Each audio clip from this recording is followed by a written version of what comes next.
It's Dr. Fawad Mian from Neurowellness MD and Pro Healing Med Spa. We know that we do all sorts of things throughout the day. We take care of people in particular. And I see lots of patients who come in who are taking care of people and patients who come in where people are taking care of them. More often than not, there's always an increased level of stress that people have. And over time, if we don't really take care of ourselves, the stress actually affects our body internally. And when it affects us internally, we can develop all sorts of symptoms, from headaches, to pain, to cognitive issues, not remembering things, to elevated blood sugar, blood pressure, all of that. So I'm talking to you today about what you can do and what kinds of things would be helpful for you in the long run while you're doing all of this. We think one of the things that often gets lost, particularly with ourselves and yourself, is that we do not take the time, even if it's 20 or 30 minutes for ourselves, to do something that is either enjoyable to us or something that involves a little bit of exercise, which can make us simply feel better. And so I encourage you to take that time, no matter how small it is, no matter how busy you are, take that time and do something for yourself.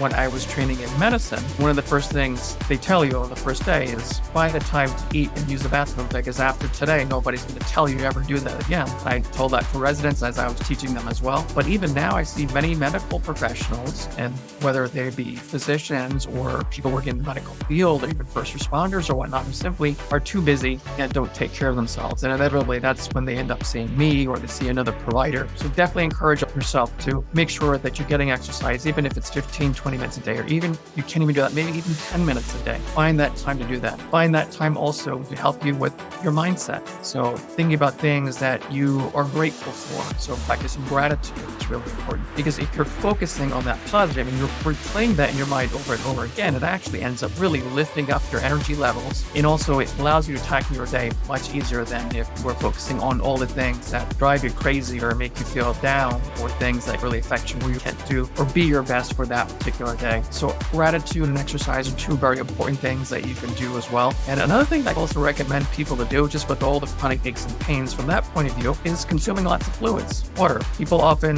don't do that. So making sure that you have plenty of fluids throughout the day is very critically important. And then also with the exercise, also making sure you do some weight resistance of some sort. That helps with your body's physiology, building muscle. It helps with things such as glucose metabolism, your blood pressure, all that. And also works as a great stress reliever too. And ultimately, that's what a lot of folks want to do, such as yourself. So I hope this insight has been proven to be helpful to you. And if you have any questions, or if you feel you need the help, we'd be more than happy to see you in the office, and we can talk about things that can really help you get better and get you past some of the hurdles that you've been stuck with for a while.